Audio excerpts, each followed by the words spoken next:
Assalamualaikum warahmatullahi wabarakatuh. Om Swastiastu. Selamat siang. Perkenalkan, nama saya Gede Agus Surya Pratama, SSTPIMP. Saya adalah salah satu dosen tetap di program studi Manajemen Sumber Daya Perairan Fakultas Pertanian Universitas Warmadewa. Adapun di sini mata kuliah yang saya ampu adalah nutrisi ikan dengan bobot 3 SKS, 1 SKS teori dan 2 SKS praktek. Selanjutnya, dalam proses pembelajaran ini saya menggunakan metode ceramah, tanya jawab, diskusi, dan langsung praktek di lapangan. Adapun capaian pembelajaran mata kuliah nutrisi ikan, yaitu yang pertama, menunjukkan sikap bertanggung jawab atas pekerjaan di bidang pakan dan nutrisi ikan secara mandiri. Yang kedua, menguasai prinsip-prinsip pengelolaan sumber daya perairan yang meliputi teori, prinsip dan manajemen kontingensi dalam penerapan di bidang pakan dan nutrisi ikan. Yang ketiga, mampu mengkaji dan mengelola kemampuan dalam bidang sumber daya perairan untuk mengambil keputusan dalam kasus-kasus yang terjadi dalam komponen-komponen pakan dan nutrisi ikan. Nah, yang keempat, mampu menerapkan keterampilan yang diperoleh dalam kajian keilmuan, teori, dan prinsip-prinsip pada masyarakat untuk meningkatkan kesejahteraan masyarakat pembudidaya ikan. Dari hasil pembelajaran, mahasiswa diharapkan yang pertama, mahasiswa dapat memahami capaian pembelajaran mata kuliah dan ruang lingkup materi pembelajaran mata kuliah pakan dan nutrisi ikan secara partisipatif, menyusun dan menyepakati kontrak perkuliahan yang pertama. Yang kedua, mampu memahami dan menjelaskan tentang konsep dasar nutrisi ikan, makanan dan pertumbuhan. Yang ketiga, mahasiswa mampu menjelaskan hubungan antara makanan dengan pertumbuhan. Yang keempat, mahasiswa mampu memahami dan menjelaskan tentang bioenergetik dalam sistem pencernaan ikan. Nah, yang kelima, mahasiswa mampu memahami dan menjelaskan tentang konversi pakan dan efisiensinya. Nah, yang keenam, mahasiswa mampu memahami dan menjelaskan tentang kebutuhan nutrisi ikan. Yang ketujuh, mahasiswa mampu memahami dan menjelaskan faktor variasi pertumbuhan. Yang kedelapan, mahasiswa mampu memahami dan menjelaskan pengetahuan bahan pakan untuk ikan. Yang kesembilan, mahasiswa mampu memahami dan menjelaskan tentang protein dan kebutuhannya untuk membuat pakan ikan. Yang kesepuluh, mahasiswa mampu memahami dan menjelaskan tentang karbohidrat dan kebutuhannya untuk membuat pakan ikan. Yang kesebelas, mahasiswa mampu memahami dan menjelaskan fungsi lemak dan kebutuhannya untuk membuat pakan ikan. Yang ke-13, mahasiswa mampu memahami dan menjelaskan tentang deskrip non-nutrien dan anti-nutrien yang dapat mempengaruhi kualitas pakan. Dan yang terakhir 14, mahasiswa mampu di sini menjelaskan pembuatan formulasi dan proses pembuatan pakan ikan. Nah, di sini adapun kajian materi pembelajaran mata kuliah nutrisi dan pakan ikan. Yang pertama, pertumbuhan dan makanan. Yang kedua, bioenergetik nutrisi. Yang ketiga, pencernaan makanan. Yang keempat, faktor-faktor variasi pertumbuhan. Yang kelima, kebutuhan nutrisi dari ikan. Yang keenam, pengetahuan bahan makanan untuk ikan. Dan yang ketujuh, formulasi dan proses pembuatan makanan. Nah, di sini adapun sistem pembelajaran yang saya lakukan adalah dengan melakukan perkenalan. Di sini melakukan perkenalan dulu dengan mahasiswa. Di sini saya membangun keakraban dosen dan mahasiswa. Yang kedua, itu saya melakukan brainstorming dengan harapan bisa menciptakan kondisi lingkungan di sini, lingkungan belajar yang kondusif, bebas, terbuka untuk mendorong setiap mahasiswa untuk berperan aktif seperti itu. Nah, selanjutnya saya membahas kontrak perkuliahan, yang mana ini adalah proses membuat kesepakatan bersama terkait proses perkuliahan, termasuk topik pembelajaran, tugas, agar mendapatkan gambaran selama perkuliahan 1 semester ke depan. Nah, seperti itu. Nah, selanjutnya dalam diskusi ini biasanya saya akan memberikan motivasi untuk mahasiswa ini agar belajar lebih fokus, lebih giat, dan lebih serius. Nah, lanjut saya akan mencoba biasanya mengetahui pemahaman masing-masing mahasiswa terkait proses pembelajaran ini melalui tugas, kuis, dan presentasi. Nah, itulah gambaran dari pembelajaran mata kuliah nutrisi ikan. Nah, adapun rujukan pembelajaran sebagai bentuk strategi dari proses penyampaian materi ini adalah yang pertama referensinya dari Bu Ani Martina, ini 2014 dari Universitas Brawijaya, ini tentang Diklat Nutrisi Ikan. Nah, ini dikeluarkan oleh Brawijaya Universitas Press. Nah, selanjutnya dan media lainnya. Nah, kemudian media online yang digunakan untuk mencari topik yang menarik untuk dijadikan bahan diskusi terkait materi perkuliahan itu biasanya saya menggunakan Arsipelago. Nah, dia Arsipelago punya Kementerian Kelautan dan Perikanan, itu pun sudah memberikan sejumlah materi terbaru, terkini. Jadi dari budidaya perairan, penangkapan, dan lain sebagainya itu sangat luas. Jadi mahasiswa itu bisa mencari langsung ke sumbernya, bisa mendownload itu secara gratis di website itu. Nah, seperti itu. Nah, selanjutnya strategi kedua yang saya gunakan itu biasanya saya akan menggunakan dengan case method dan kolaboratif dengan e-learning atau LMS, Learning Management System. Ya, di sini saya akan memberikan contoh-contoh kasus secara berkolaborasi terkait dengan masalah belajar seperti pemberian kuis yang dapat didiskusikan di sini agar mahasiswa lebih semangat dan semakin termotivasi dalam mempelajari materi pembelajaran. Nah, selanjutnya dalam perkuliahan saya juga menggunakan saluran komunikasi yang saya gunakan. Yang pertama yaitu grup WhatsApp. Hal ini dilakukan untuk berinteraksi langsung dengan mahasiswa dalam menjelaskan hal-hal terkait dalam pembelajaran. Nah, selanjutnya pelaksanaan asesmen dalam pembelajaran. Di sini dalam proses ini bagaimana cara saya melakukan evaluasi penilaian terhadap mahasiswa. Diawali pertemuan saya menjelaskan bobot penilaian dari mata kuliah ini, yaitu ujian akhir semester 20%, ujian tengah semester 20%, tugas 30%, kehadiran 10%, dan keaktifan mahasiswa 20%. Nah, selanjutnya saya akan menampilkan progres pembelajaran saya di kelas dengan mata kuliah nutrisi ikan secara tatap muka dan praktikum. Selamat menyaksikan. Selamat siang adik-adik. Om Swastiastu dan salam sejahtera buat kita semua. Jadi di pertemuan kali ini kita akan belajar tentang pengelolaan pakan ikan di sini. Jadi oleh saya sendiri, jadi Agus Surya Pratama. Sebelum saya masuk ke materi, nah coba dilihat ini ada berapa gambarnya harimau ya? Ada yang bisa? Ada berapa gambar harimau ini?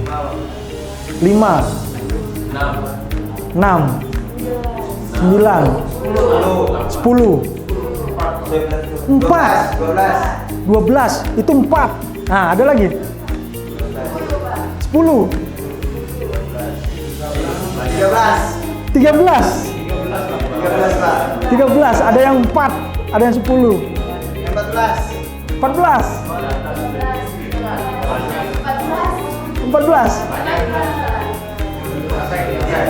Oke, 14 dengan 4. Wah, ternyata ada 18, berarti yang jawab 14 tadi fokusnya lumayan bagus. Nah, sekarang ada yang jawab 4. Berarti agak menurun. Ya, jadi ada 18 harimau. Jadi maksud saya menampilkan ini jadi supaya adik-adik tetap fokus. Nah, seperti itu. Nah, yang pertama ini tujuan pembelajaran umum di sini. Setelah mengikuti mata diklat ini, mahasiswa diharapkan dapat mengetahui cara pemberian pakan ikan lele, tidak hanya caranya, formulasi pakannya, setelah itu bahan yang digunakan, berapa jumlahnya. Seperti itu. Selanjutnya, nah ini tujuan pembelajaran khususnya, ini diharapkan mampu mahasiswa mengetahui kebutuhan nutrisi ikan. Karena kebutuhan nutrisi ikan ini masing-masing spesies akan berbeda. Jadi kebutuhan antara lele dengan nila itu berbeda, seperti itu. Nah, memilih bahan baku. Pemilihan bahan baku ini penting. Jangan sampai bahan baku yang digunakan untuk membuat pakan ikan itu adalah kebutuhan manusia. Jadi jangan sampai itu bercampur seperti itu. Nah, setelah itu mengelola pemberian pakan. Berapa jumlah yang diberikan? Karena memberikan pakan ikan lele dengan nila, jumlah yang diberikan akan berbeda. Setelah itu frekuensi yang diberikan juga berbeda dari jumlah keseluruhan yang ada di kolam. Seperti itu. Selanjutnya, nah ini kebutuhan nutrisi ikan. Nah, yang pertama protein. Di sini untuk pertumbuhan, sumber energi apabila komponen lemak dan karbohidrat yang terdapat dalam pakan tidak mampu memenuhi kebutuhan energi. Nah, perbaikan jaringan tubuh yang rusak, komponen utama dalam pembentukan enzim, hormon, dan antibodi, pembentukan gamet, kebutuhan protein ikan lele itu kurang lebih 30-35%. Sini. Lanjut, di sini kebutuhan protein beberapa jenis ikan. Nah, di sini jenis ikannya, ini sistem pemeliharaannya. Nah, di sini protein pakannya. Nah, sebagai contoh, ikan bandeng itu ada periode nener, periode pembesaran. Di sini minimum untuk periode nener ini 20% dan di periode pembesarannya 30%. Nah, seperti ini. Itu yang saya bilang, jadi berbeda, masing-masing komoditas akan berbeda. Next. Nah, di sini karbohidrat ini sebagai sumber energi. Alat perekat, setelah itu ikan herbivora itu membutuhkan karbohidrat 20-30%. Sedangkan ikan yang karnivora itu hanya 10-20% karena kemampuan mencernanya yang relatif rendah. Nah, yang terakhir, gerak peristatik usus. Jadi ini bisa bergerak seperti itu. Itu untuk karbohidrat. Selanjutnya lemak, ini sebagai sumber energi, menyerap protein, vitamin, kebutuhan lemak dalam pakan, dalam formulasi pakan itu kurang lebih 6-8%. Nah, ini dia mudah teroksidasi. Karena mudah teroksidasi, penyimpanannya harus bagus supaya tidak timbul racun. Kira-kira seperti itu. Nah, selanjutnya vitamin. Ini dikelompokkan menjadi dua, yaitu vitamin yang larut dalam lemak dan vitamin yang larut dalam air. Jadi kelompoknya hanya dua itu. Nah, untuk jenisnya yang larut dalam lemak ini vitamin A, D, E, K, dan yang larut dalam air itu vitamin C dan B. Nah, kebutuhan vitaminnya berapa? Sekarang ditanya. Itu berdasarkan ukuran, umur, kondisi lingkungan, dan kaitannya dengan zat makanan lain.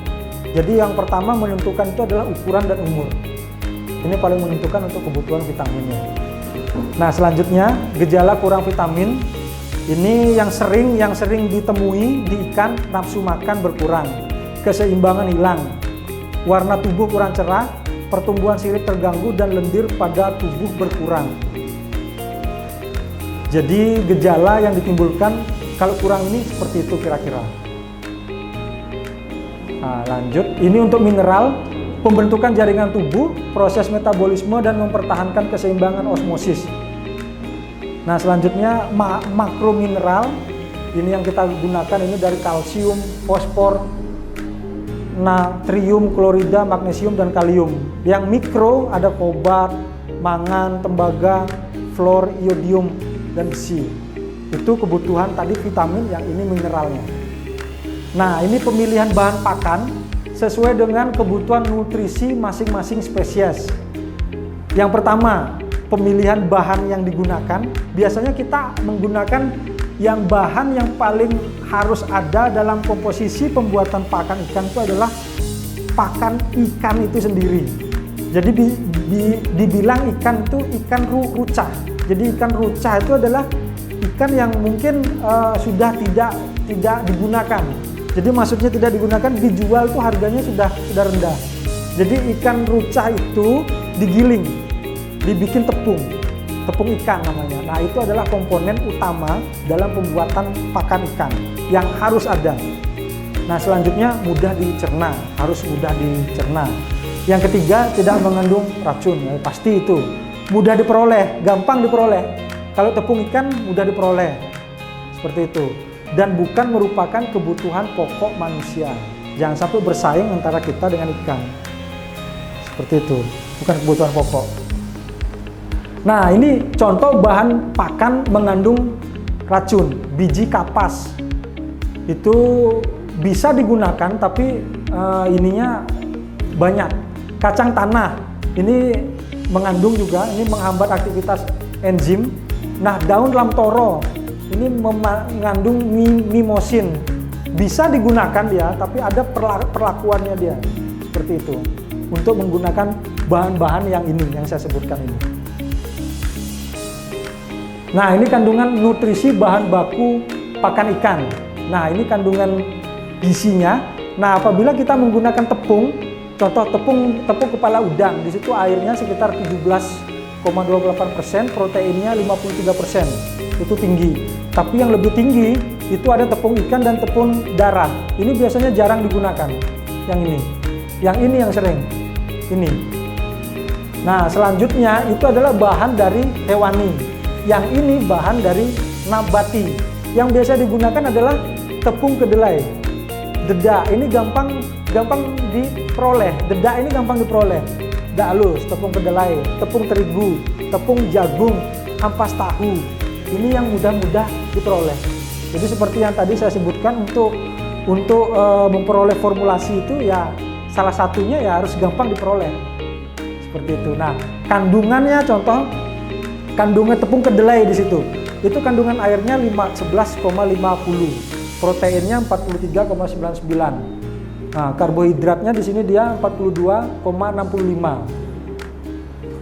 Seperti itu. Nah, ini dari beberapa sumber saya rangkum seperti ini. Ini untuk penghitungannya. Sorry. Nah, di sini menghitungnya ada formula pakan itu dengan metode kuadrat. Ini yang umumnya digunakan seperti ini. Ini adik-adik.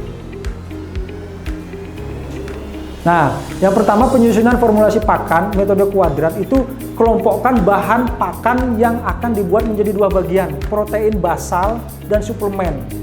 Protein basal itu kurang dari 20% dan protein suplemen itu lebih dari 20%. Ini dia. Persentase protein suplemen, persentase protein basal. Ini persentase protein pakan. Nah, yang ini diapakan? Nih. Berdasarkan perhitungan data di atas, kebutuhan pakan untuk protein suplemen A per C dikali volume pakan. Nah, kebutuhan bahan untuk protein basal, ini yang ini tadi, kita kembali di sini, ini perhitungannya. Itu B per C dikali volume pakan. Nah, ini contoh. Nah, buat pakan dengan kadar protein 30% sebanyak 10 kilo dengan bahan sebagai berikut. Nah, yang pertama itu ada tepung ikan dengan kandungan protein 60%. Yang kedua, tepung dedak dengan kandungan protein 10%. Nah, ini dia dengan metode kuadrat yang rumus yang tadi, yang sebelumnya. Nah, di sini tepung ikannya 60. Sini 60, tepung dedaknya 10. Dikurangi per 30, sorry, bukan dikurangi 30. 30. Ini yang didapat. Nah, berdasarkan perhitungan di atas, maka kebutuhan tepung ikan 20 per 50 dikali 10. 10 ini, 10 yang akan kita buat. Seperti itu. Jadi sama dengan 4 kilo. Nah, kebutuhan tepung dedaknya 30 per 50 dikali 10 kilo. Sama. Karena jumlah yang akan digunakan 10 kilo. Di sini dapatnya 6. Nah, ini ada lagi satu metode, yaitu metode trial and error atau percobaan. Jadi kita melakukan riset dari ini apa namanya, kesalahan-kesalahan ini untuk ini. Nah, ini contohnya yang kita gunakan. Nah, ini jenis bahannya, protein yang diinginkan. Di sini protein yang diinginkan. Nah, ini perhitungannya. Nah, di sini kita prosedur pembuatan pakannya seperti ini. Setelah itu penghalusan bahannya. Ini untuk fermentasinya. Dan ini pencampuran bahannya. Oke, dari sini cukup sekian untuk mata kuliah pakan, nutrisi pakan hari ini. Saya ucapkan terima kasih dan Santi Om. Oke adik-adik, di kesempatan siang hari ini saya akan menjelaskan tentang formulasi pakan dan cara pemberian pakannya.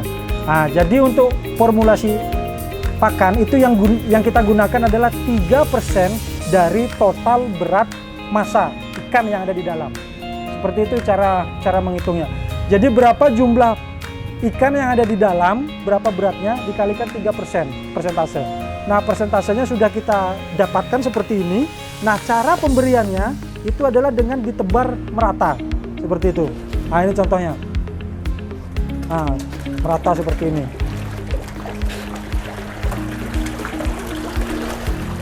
Jadi disebar secara merata ya.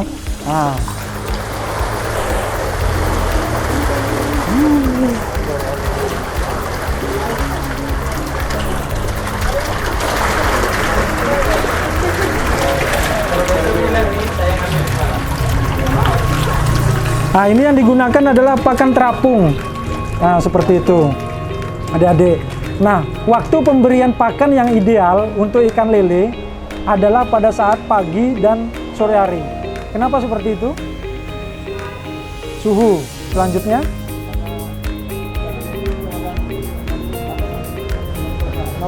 nokturnal. Oke, jadi yang paling tepat itu adalah karena ikan lele ini adalah hewan nokturnal. Jadi dia aktif mencari makan itu justru di saat gelap, seperti itu. Nah, itulah yang menjadi dasar dalam pemberian pakan itu lebih ideal atau lebih bagus pada saat pagi atau sore hari, pada saat menjelang gelap, seperti itu. Nah, untuk pemberian pakannya itu kita tebar merata. Selanjutnya untuk dosis pemberian pakannya yaitu 3% dari total biomasa yang ada di kolam. Seperti itu, 3%. Nah, seperti itu. Nah, cara pemberiannya dengan merata, frekuensi pemberiannya yaitu 3 kali sehari. Seperti itu. Jadi pemberian pakan antara kolam ini dengan kolam sana akan berbeda dari jumlah biomasa yang ada di kolam. Seperti itu. Nah, coba dicontohkan untuk pemberian pakannya. Bisa dicontohkan ditebar merata. Sampai di kolam sana ya. Dioper ke sana.